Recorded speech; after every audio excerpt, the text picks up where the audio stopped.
Zombie Apocalypse.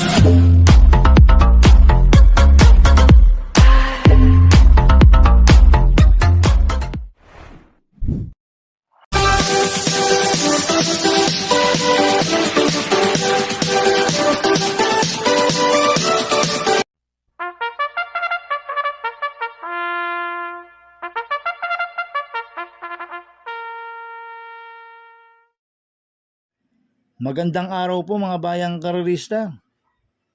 Ngayon po ay araw ng Miyerkules, June 17, 2026. Karera po ng Philippine Jockey Club Padre Garcia, Batangas. Meron po tayong 7 karera sa araw na ito. Nandito naman po yung lingkod, Drunken Master Wangbu aka Eloato Budoy para magbigay ng giya at analysis sa inyo mga bayang karerista. Mga bayang karerista, start po ng karera natin ay 5:30 PM. At lahat po ng distansya natin, 1,200 meters, mga bayang karerista. Kaya bago po ako magsimula magbigay ng giya at analysis, huwag pong kalimutan, subscribe, like and share YouTube channel ko po. At syempre, huwag din pong kalimutan i-click yung notification bell ko para updated po kayo sa mga bagong video ko. Kaya mag-start na po ako sa pagbibigay ng giya at analysis. Race 1, winner take all event, races 1 to 7. May 8 kalok po tayo dito. Ang grupo 3-year-old and above maiden race placers sa distance 1,200 meters. First choice ko po dito, numero 8, Mall Main Road, nagagabay po ni JD Pabilik. Ito nag-barrel trial po ito noong March 14 sa PCSO Maiden Stakes Race. Siya po yung nanalo dito sa barrel trial. Nagtala siya ng 1.26.6 sa 1,400 meters. Ang tinalo na ito sa barrel trial sila Siling Labuyo at si Pleasure Effect.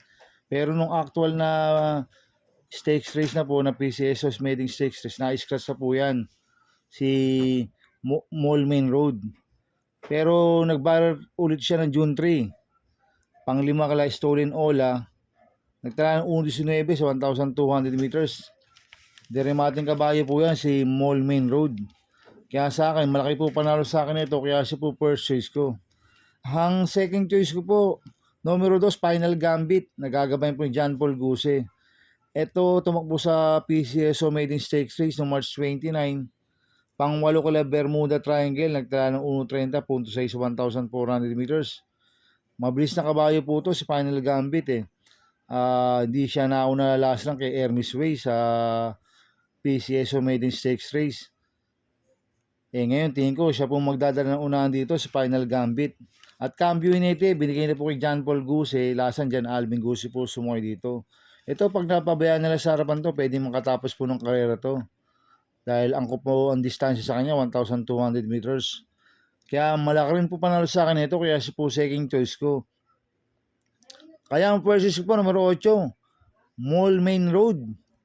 Second choice, numero 2, Final Gambit. Sa race 2 po tayo, PX7, races 2 to 7. May 8 kalok po tayo dito. Ang grupo, 3-year-old and above maiden race placers. Ang distansya, 1,200 meters. First choice ko po dito, numero 1, Mr. Habisham. Nagagabay po si Penson. Ito last run po nito, June 3, panglima kala Yani Yana Las. Nagtala ng 1.16.6 1,200 meters. Last run po nito, habol ng habol kay Looking Cool to Si Mr. Habisham, tingin ko, ngayon siya po magdadala ng unahan dito. Maganda numero, nasa balya. Angkop ang distansya, 1,200 meters. Kaya pag napabayaan nila sa harapan to, si Mr. Habisham, pwede makatapos po ng karera to. Kaya sa akin, malaki po panalo sa akin ito, kaya siya po first choice ko. Ang second choice ko po, numero 5, Secret Monitor. Nagagabay po ni R.D. Raquel Jr. Last run po nito noong June 3, pang-8 kila Our Glory, nagtala ng 17 medyo sa 1-2. Cambio Inete, binigay kay R.D. Raquel Jr. Last run, Michael Desus po sumuhay dito. Ito, bigyan lang po ng importansya ng connection to, Secret Monitor. Malaki rin po panalo sa akin ito, kaya siya po second choice ko. Kaya ang first choice ko po, numero 1, Mr. Habisham. Second choice, numero 5, Secret Monitor. Sa race 3 po tayo, pick 5 event, races 3 to 7. May siyam na kalok po tayo dito, but 8 betting in option. Ang grupo 42 to 56 split, ang distansya 1,200 meters. First choice ko po dito, Copulento numero 5, Calagbang River, nagagabayan po ni C.S. Pare Jr. 5A, sabi ko na, nagagabayan po ni R.C. Simasio. Last run po ni Calagbang River noong June 6, pang-5 kala Gentle Giant. Nagtala ng 1.23.2 sa 1,300 meters. Cambio Inete, binigay kay C.S. Pare Jr. Last run, RJ Tabor po sumakay dito. Last run po ni sabi ko na, noong June 5, pang-4 kila Grand Monarch, nagtala ng 1.14 sa 1,200 meters. Cambio Inete, binigay kay RC Simasio. Last run, NJ Esteban po sumakay dito. Kaya sa akin, malaki po panalo sa akin ito. Kaya sila po first choice ko.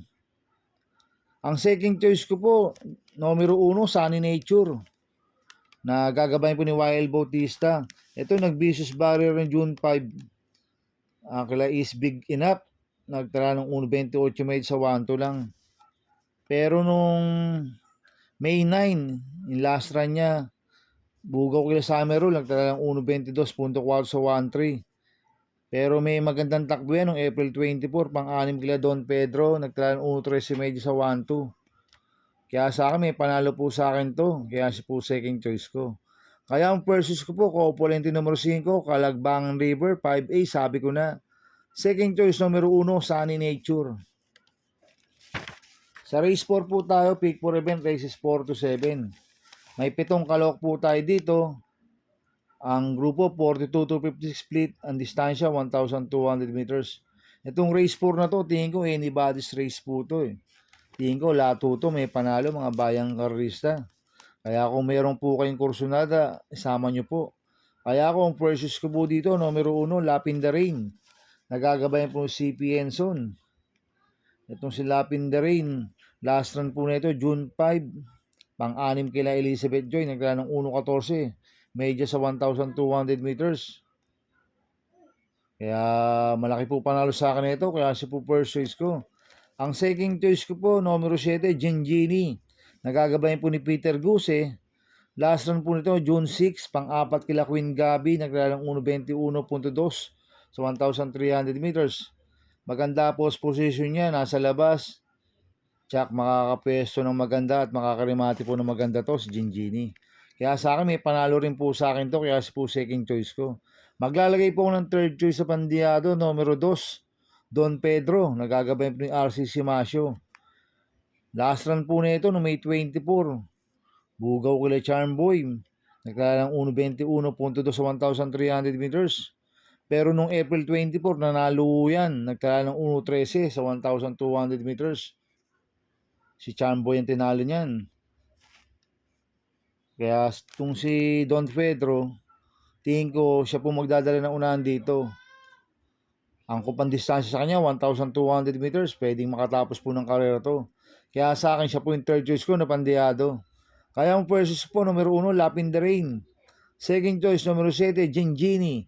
Third choice sa pandiyado, numero 2, Don Pedro. Sa race 5 po tayo. May 8 kalok po tayo dito. Ang grupo, 42 to 56 split. Ang distansya, 1,200 meters. First choice ko po dito, numero 8, Stripe of Pink. Nagagabayan po ni Ryan Base. Last run po nito, June 5, pang-5 kila Grand Monarch, nagtala ng 1.15 sa 1,200 meters. Cambio Inete ngayon, binalik kay Ryan Base. Last run, JD Wuko po sumakay dito. Gamay po ni Ryan Base, si Stripe of Pink. Kaya malaki po panalo sa akin ito, kaya si po first choice ko. Ang second choice ko po, Copulento numero 2, Matikas, nagagabayan ni Louis Lunar. 2A, love ko to, nagagabayan po ni John Alvin Guse. Last run po ni Matikas, yung June 6, bugaw kila Queen Gabi, nagtala ng 1.23 sa 1,300 meters. Last run po ni Love ko to noong June 6, pang-5, kila Queen Gabi. Nagtala ng 1.21.2 sa 1,300 meters. Cambio Inete, binigay kay John Alvin Guse. Last run, JB Bakay po sumakay dito. Kaya may panalo po sa akin to, kaya sila po second choice ko. Maglalagay po ako ng third choice sa pandiyado, numero 4, Star of the Show. Nagagabay po ni Lester De Jesus. Last run po nito, tumakbo sa Metro Turf noong May 29, pang-5 kila Manipur Bipani. Nagtala ng 1.29 medyo sa 1.4. Pero nung tumakbo sa PJC yan, segundo kay Neperuri yan eh. Nagtala ng 1.14 sa 1,200 meters. Cambio natin ngayon, binigay kay Lester De Jesus, last JD ko po sumakay dito. Kaya sa akin, siya po yung third choice ko na Pandeado. Kaya ang versus po, numero 8, Stripe of Pink. Second choice, Couple numero 2, Matikas, Tuhey, love ko to. Third choice sa Pandeado, numero 4, Star of the Show. Sa race 6 po tayo sa penultimate race. May 6 na kalok po tayo dito. Ang grupo, 42 to 56 split. Ang distansya, 1,200 meters. Ito, anybody's race rim to. Itong race number 6 na to. Tingin ko may panalo lahat to. Kaya ako, ang first choice ko po dito, numero 6, Sigatulin. Nagagabayan po ni John Alvin Guse. Itong si Sigatulin, nag-vicious barrier ng June 5. Tercero ko lang is big enough, nagtala ng 1.23 medyo sa 1-2. Pero nung May 20, na left behind yan kaya nag-vicious barrier po siya. Nung May 6, na pang-apat kila na Perhurian, nagtala ng 1.14 medyo sa 1-2. At cambio natin ngayon, binigay kay John Alvin Guse, lasan NC Lunar po sumakay dito. At maganda po ang numero, nasa labas. Kaya sa akin, malaki po panalo sa akin ito, kaya siya po first choice ko. Ang second choice ko po, numero 5, Lola's Favorite. Nagagabayan po ni Apoy Asuncion. Last run po nito, May 20. Tercero ko la Queen Ella, nagtala ng 1.14.2 sa 1-2. At cambio nito, binigay kay Apoy Asuncion. Last run, JD Pabilik po sumakay dito. Kaya malaki rin po panalo sa akin ito, kaya po second choice ko. Kaya ang first choice po, numero 6, Sigatulin. Second choice, numero 5, Lola's Favorite. Sa race 7 po tayo, sa last race. May 8 kalok po tayo dito. Ang grupo, 17 to 41 split. Ang distansya, 1,200 meters. First choice ko po dito, numero 8, White House. Nagagabay po ni AR Villegas. Ito, mababa po sa laban to, si White House Nag-barrier trial po siya noong April 25. Nagtala ng 1.17 medyo sa 1-2. Ang nag-barrier po dyan, Apprentice. Ang kwartos po niya, 25 media, 24 media, 27 media, 1.17 media po ang preba ni White House sa 1,200 meters. Ngayon ang papatong AR Villegas. Kaya malaki po panalo sa akin ito. Kaya siya po first choice ko. Ang second choice ko po, number 5, Antonio De La Mugis. Nagagabayan po ni RD Raquel Jr. Last run po nito, June 5. Segundo ko Street Queen. Nagtala 1.15.6 sa 1-2. Hindi po siya lumagpas kay Street Queen last run. Ngayon, cambio nito, binigay kay RD Raquel Jr. Last run, Jomer Storky po sumakay dito. Kaya sa akin, may panalo po sa akin to, kaya siya po second choice ko. Kaya ang versus po, numero 8, White House. Second choice, numero 5, Antonio De La Mugis. Good luck in happy racing, mga bayang karwisa. Inuulit ko, ito gabay ko lang at analysis ko. Pero pagdating sa tayan, kayo pa din masusunod. Sana ay swerting tayo at magsitama. Kaya good luck po sa ating lahat mga bayang karwisa. Mga bayang karwisa, shoutout muna ako. Happy racing po sa mga boss ko. Kay Boss Toto de la Cruz, kay Boss Manuel Chua, kay Boss Manny Caprice, kay Boss Godo Predo, kay Boss Bernard Carpio, kay Ninong Rigor Cruzada, happy racing po. At happy racing po sa Maceda Stable, kay Boss Edward Maceda, kay Boss Oliver Maceda, kay Boss Maki Maceda. Happy racing po. At happy racing po sa mga kagrupo ko sa Team Budoy. Maraming salamat sa inyo. At happy racing po sa mga kagrupo ko sa Ping Ping Boys. Kaya mga bayang karisa, please subscribe my YouTube channel at Budoy 2.0. At sana lagi niyo pong panoorin ads ko, huwag niyo pong skip. Kaya maraming salamat po sa inyo and God bless.